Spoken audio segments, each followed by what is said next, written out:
Coming up next on this episode of the Unlock You podcast. Healthy masculinity is almost the same set of virtues and values as healthy femininity. It's healthy people, it's boundaries, it's understanding needs, it's taking responsibility and ownership in life, it's treating others like you want to be treated. I mean, that is a healthy society. And so, for us at BraveCoa, I look at that and go, man, we have to give men the tools that they weren't given by their dad, that their mom probably can't even fully give them, because masculinity is something that's poured into a man. It's not something that he's just born with. These virtues and values, although a woman can administer a ton of that, right? And you can get it through other places. But I always think, like, man, the best place to get that from is from somebody that looks and feels and is experiencing exactly what you're feeling, a role model, a hero that goes, you can do this, follow me, let's do this together. So that's what we created BraveCoa for, is to pour into men the strength, the courage, the grit and tenacity that they need to be a responsible human being that gives us purpose in this life. Welcome to Unlock You with Dr. Shannon Crawford. And today I am uber excited to be with Pastor Jason Vallotton. I was sitting next to him at a luncheon at Bethel Church. I was told I got to meet this guy. He's the head of Transformation Center and the leader of BraveCoa, which he is going to unpack for us. It is a huge honor for us to be with him today. Jason Vallotton is an avid outdoorsman who thrives in adversity and adventure with a heart to see emotional prosperity increase through pastoral counseling, teaching, and equipping. He serves on the senior leadership team and core team at Bethel Church, Redding. As the founder of BraveCoa, global men's movement, and overseer of the Bethel Transformation Center, he has helped thousands of men and women discover their God-given identity, find freedom, and walk out their true calling. His personal testimony, insight, and wisdom have brought powerful breakthroughs to difficult situations for both leaders and for families. Jason lives in Redding, California with his beautiful wife, Lauren, and their 5 kids and daughter-in-law. When he is not enjoying time with his family and helping transform the hearts of men, you can find him on a wild adventure, hunting or fishing in the great outdoors. And I even saw his mother is quite the hunter as well. This beautiful stuffed bear at the front of their home, or his dad's home. So such an interesting family. And I've been geeking out following the testimony book for men and BraveCoa, the whole channel, your testimony. So I am super excited for you to be here. Thank you so much, Jason. Yeah, Shannon, thank you so much. It's an honor, for starters, to be on with you. And it was so fun to meet you at lunch a month ago. And anytime I get to sit with somebody who loves emotional health, loves to see people restored, and can even see it from a different perspective, is so much fun. I've been on this journey, in my life for so long now. And so it's kind of like you find this kindred soul that you get to connect and talk with. So, man, I'm excited for today. Me too. So I want to hear a little bit of context so everybody can get to know you. I know you've been serving in the trenches. How did your journey start? Were you always this amazing leader? Do you have a flawless life? Yeah, is anyone ever start out being a great leader? I don't think so, And none of us are without our flaws. No, I was raised in Weaverville, California, just a really small town in the mountains. I was born into a Christian family, really loving, and I feel so thankful for that small town upbringing, loving God. You don't have to go to church, you get to go to church type of life, because I found a lot of challenges really young. And one thing that I didn't know for until a very long time in my life, and we can talk about this more or not, it doesn't really matter, but I didn't realize how much anxiety I had as a kid, Yeah. and even OCD. So Mhm. I didn't understand that. And so as a child, I walked around being afraid, having irrational fears at a very young age. I can remember that, which led me and drove me into, masturbation when I was young. So I was addicted from 10 to 16 years old to masturbation, and Yeah. pornography, of course, comes with that. So at about 14, I found pornography, and I got married really young. So that was that added just some flavor to my life. And I say it like that because my dad got married young. My mom and my dad, I mean, they were Mhm. 13. My mom was 13 years old when she was engaged to my dad, believe it or not, which who does that? That's Wow. weird. Yeah. Yeah. Yeah. They just it was different times too back then. And so I got married really young, had my first son at 19 years old, three kids by the time I was 24, and Whoa. at 27 um ended up in a divorce. And so Mm. my wife left me and the kids, and that's a whole nother story that I've written a book about and whatever. But so I ended up being a single dad, which to all those single parents out there, I mean, is the hardest job in the world Right. by far. Absolutely. I'd I would rather do anything in this world than to go back to that season and do it all on my own. Yeah. And so that was a really tough time that I pulled on community for. I struggled through it. I didn't do it perfect.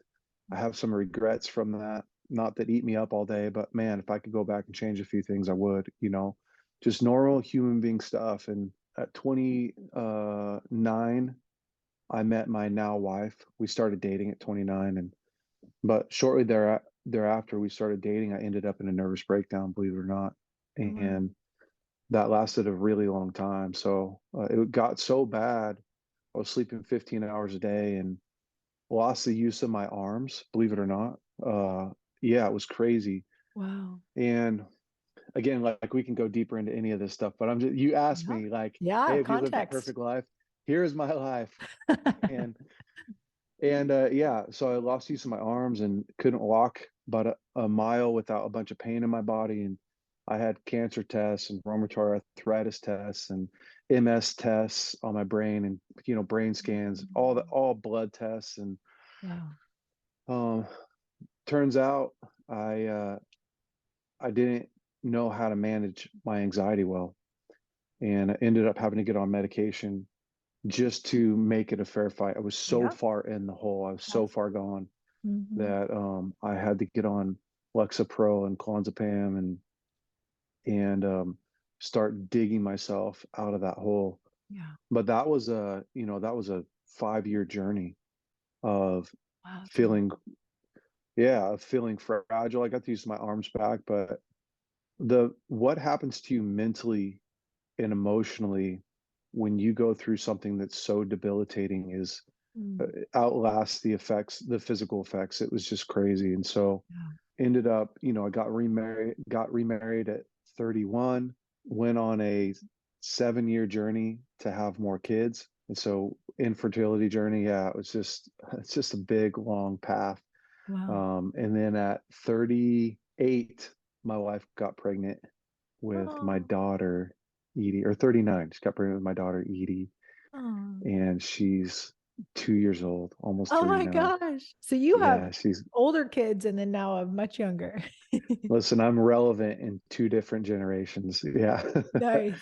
Yeah. And then I have my youngest son, Liam, is 7 months old. Oh, so you got two. Yeah.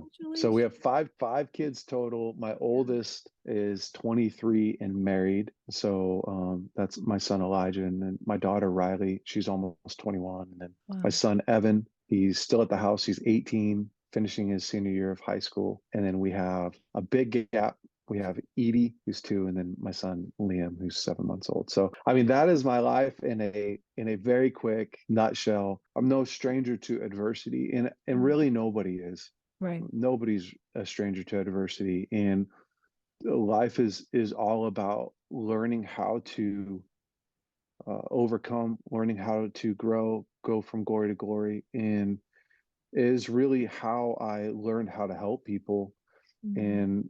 and learned how to do what I do every day is all the different breakthroughs and victories and pain and struggle that I've personally gone through Mm. has prepared me for where I'm at today. I love that. And we live in this culture where we tend to go from pendulum swings one to the other extreme. So I know it's really trendy to be anti-male, to call it toxic masculinity. And I would Yeah, say even for myself in undergrad in my sociology classes, I was so indoctrinated without realizing it that came home telling my dad, I hate men, I hate business owners, and I hate white people. And I was just like, I was literally so blind that I didn't realize how much I was parroting what I was being taught. I became a staunch feminist for 2 solid weeks. There was wow. an intense feminism. And then the Lord spoke to For me 2 weeks. for 2 weeks. That's my commitment. No, I mean, I was really in for 2 weeks. And then the Holy Spirit spoke in my heart. And it's very few times I've ever felt like the Lord had words, but he said, if you love women, because I've been told up to this point, men are the bad guys who hurt women. So he knew my motive was, I'm not trying to hurt men. I'm just trying to see women free and do well in life. And so he said, if you love women, you wouldn't hate men, but you'd start interceding for men because they're the covering Wow. for women and children in society. And so Wow. it shifted. I stopped being a feminist in that moment, and the trajectory of my life changed to really honoring and respecting, and how do we steward that middle space of healthy masculinity? Because I think culture is really polarizing. We have men that are doubling down and they're becoming more toxic. And then we have men that are just abdicating and almost allowing their role to be given over to females. And neither of extreme is healthy.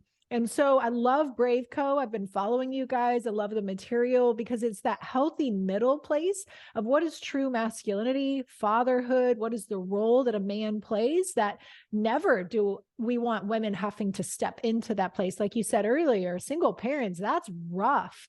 The ideal is Yeah. that we have this system for families, and with the deconstructing of the family unit that's being pushed right now in an agenda that they're trying to make the father irrelevant, I would just love to hear from you as the founder of BraveCoa. Like, why do we need men? What is your perspective as a man speaking Yeah. to other men and women in society to see why this is such a relevant and needed point right now? Well, for starters, we live in the most fatherless generation that since history where our fathers aren't at war. So, it's one thing to grow up in a home where dad is off defending your country, defending your honor, Right. fighting for something. As a son or as a daughter, you are a part of a virtuous family. You're part you feel Mhm. like, man, we're doing something that and For the greater sacrificing good. for what we believe in. Yeah. Yeah. But to be born into a life where dad's not here because he didn't want to be Mhm. is induces so much pain into kids and women, and everything that we would probably all agree upon that needs to be changed, like homelessness, incarceration, violence, rape, unwanted pregnancies, Yeah. abortion. All of that has stemmed out of fatherlessness. Fatherlessness is the number one issue in the entire world. Yeah. And we look at it like this: like, if you can heal a father, you can heal a family, and if you heal the family, you heal the nation. And unless you Come do on. those things, Yep. we live in a broken society. And if you take it one step further, if you train a son, you don't have to heal a father. Oh, And so, if you train a daughter, you don't have to heal a mother. And yeah. we live in such a disconnected, broken society because the family system has been torn apart. And you know this as well, or better even than probably I would know it, just because of your background. But the foundation for our entire life starts before we're ever even present that it's Mhm. happening. Yep. That's proven. I mean, there's no argument about that. Yeah. Having a mom and a dad, right, that gift you this inheritance. Your first inheritance is this inheritance of confidence and nurture, where you are gifted this loving, caring, discipline, confidence building life. Before you could ever do anything for anyone, they are saying you're worth it. They're changing your diapers. They Mm-hmm. are learning what you need. Yeah. And it starts out, every child should start out with this idea that I belong. I belong to somebody who's really important. I belong to this tribe that Mm-hmm. is meaningful. And therefore, like, I can set healthy boundaries. I think of myself as valuable. And Yeah. so, kids are growing up without ever even realizing how much pain, disconnection, anxiety, fear, Yeah. frustration has been gifted to them without them ever making one choice. And I Right. think for people, and I know I'm kind of on a soapbox, but I think most people don't understand that the foundation that they see the world through, the foundation that they see themselves through, the lens, the most of the decisions that they've made in their life have come out of the decisions that were made for them. And Mm-hmm. so I tell people That's all right. the time, like, where you're at in your life, especially if I'm talking to young adults, so 18, 19, 20, 21, like, where you're at today, it's probably not your fault, Right. but it is your responsibility. That's a good. Yeah. And so we have to get people out of the victim role, right? Because Mm-hmm. if you're a victim, the victim's the most powerless person in the world, because Yeah. you're the only one that could free you, but you're unwilling to take ownership because somebody really did wrong you, and Yeah. you were given a bad deal. And so, today, because of the sexual revolution that happened in the 70s, where we saw, men and women sleeping together, free love, no connection, no commitment needed. Yeah. It was just get it if you want it, which is just such a selfish world to live in. And then Right. out of that, kids are born, right? Women get pregnant, and men go, I don't want to take on responsibility. And so the lack of responsibility, the lack of ownership, the lack of connection has created. So if people are going like, well, how did we get here? That's how we got here. Yeah. We got, hey, go indulge, right? Like, don't delay gratification. Don't work hard uh, for marriage. Don't work hard for a sexual experience. Don't have to be responsible at all in order to uh, engage in a sexual act. And you get a society that's in chaos, Yeah. broken down, Mm-hmm. destructing, self-destructing. And so Yeah. healthy masculinity is almost the same set of virtues and values is healthy femininity. It's healthy Mm-hmm. people, it's boundaries, it's understanding needs, it's taking responsibility and ownership in life, Yeah. it's treating others like you want to be treated. I mean, that is a healthy society. Mm-hmm. And so, for us at BraveCoa, we I look at that and go, man, we have to give men the tools that they weren't given by their dad, Exactly. that their mom probably can't even Mm-hmm. fully give them, because masculinity is something that's poured into a man. It's not something that Yeah. he's just born with. And so Yeah. these virtues and values, although a woman can administer a ton of that, right? And you can get it through other places, but I always think like, man, the best place to get that from is from somebody that looks and feels and is experiencing exactly what you're feeling, Yeah. a role model, a hero that goes, you can do this, follow me, Mm-hmm. let's do this together. So that's Yeah. what we That's good. created BraveCoa for, is to pour into men the strength, the courage, the grit and tenacity that they need to be a responsible human being that gives us purpose in this life. It's so good. And I remember talking to you, I think, or maybe I was watching one of your interviews, and just that relevance of how many men feel like they don't know how to offer their masculinity. And there's a lot in society of telling us what not to do. But to your point, Yeah. not a lot of modeling of what to do. So, what would you say to a guy that maybe he has a good heart, but he just kind of doesn't know how to offer it, or he doesn't know it's wanted or there's space for it? And I think a lot of women, because we're positionally having to pick up the slack, then a lot of times we're not creating space, whether it's in family units or in marriage or whatever it might be. What would you say to a guy who has a kind heart, but then really needs to like assert and believe he has something to offer in his masculinity? Well, for starters, men were never created to do life on their own. Humans weren't. Yeah. So we're herd animals. We need a pack to run with. Part of that is because, like, for instance, if you go back 1,000 years ago, even less than 1,000 years ago, young men, boys, I should say, young boys were being initiated into manhood, Yeah. right? And so Rite of oftentimes passage. that was through, yeah, through a rite of passage, where if we get into the tribal days, where they would be brought out into away from the village, away from the women and the other children, and they would go through a ritual where it's a lot of it's storytelling for certain tribes. A lot of it is there's some survival aspects. There are some really gritty, like in some tribes, a boy would have to face a lion or something like that, where he has to overcome this Mhm. obstacle Yeah.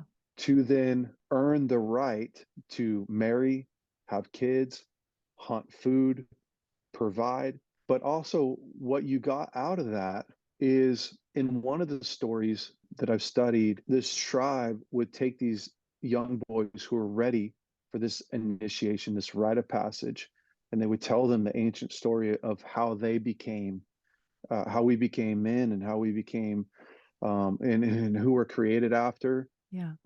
And so you get this idea, this sense that I wasn't just created in my own image, right? That I was created in the image of this Yeah. greater being. But then each of the men would cut their hand with a knife. They would bleed into a bowl, and they would pass that bowl around, and that young child would drink from that, or that young boy becoming a man.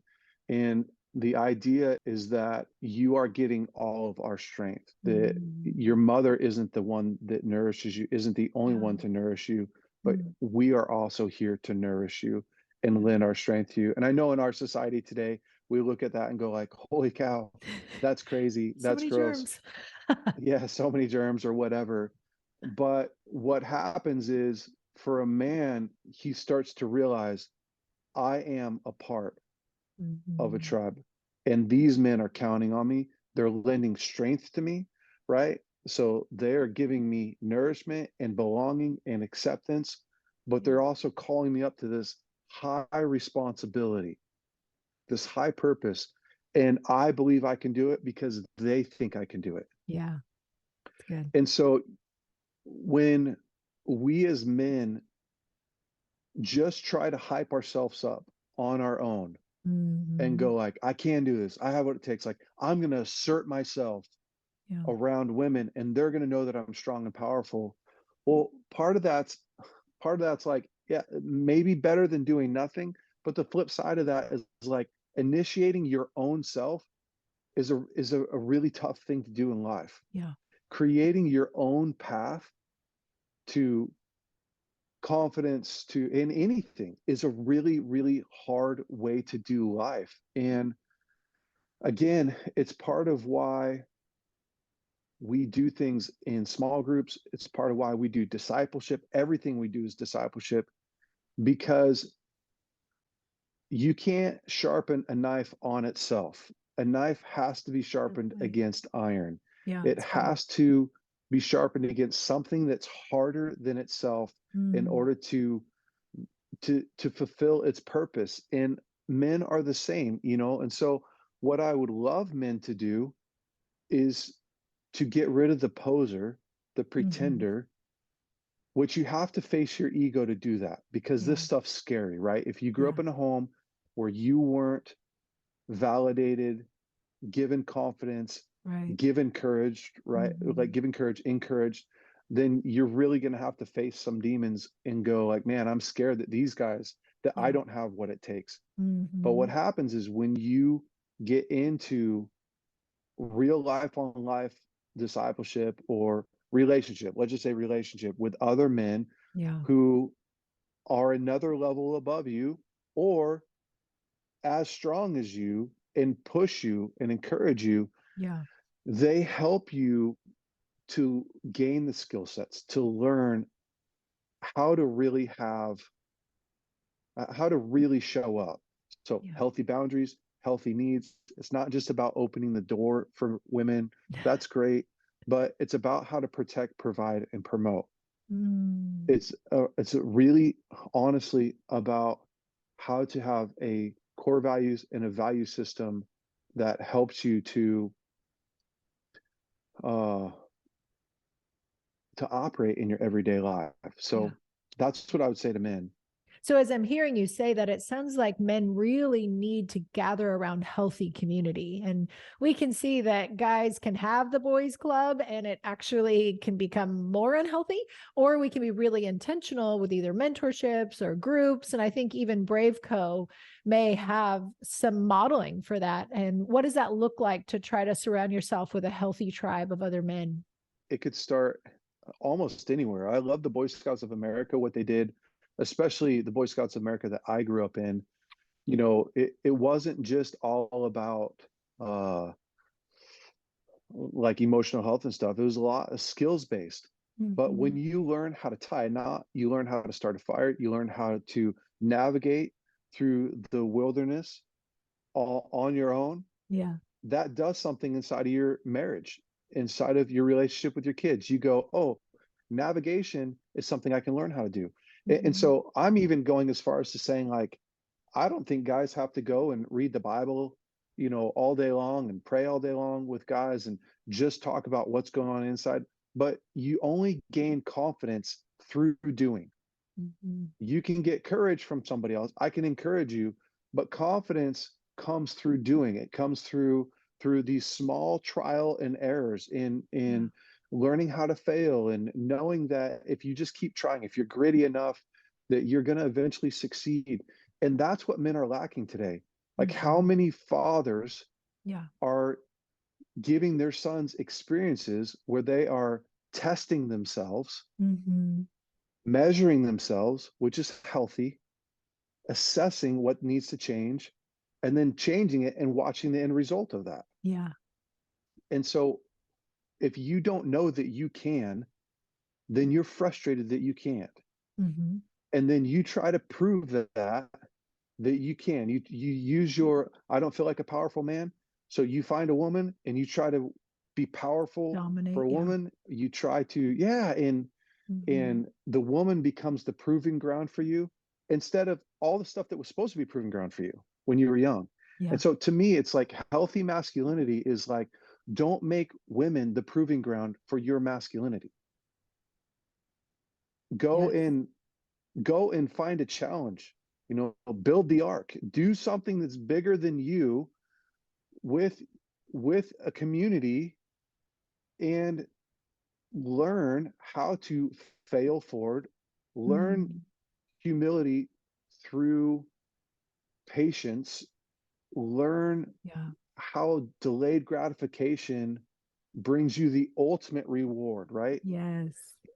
And and learn how to fail in front of people that you really care about. Men, Mm-hmm. you know, learn how to take your ego and go, you're not the most important voice in my life. That's so good.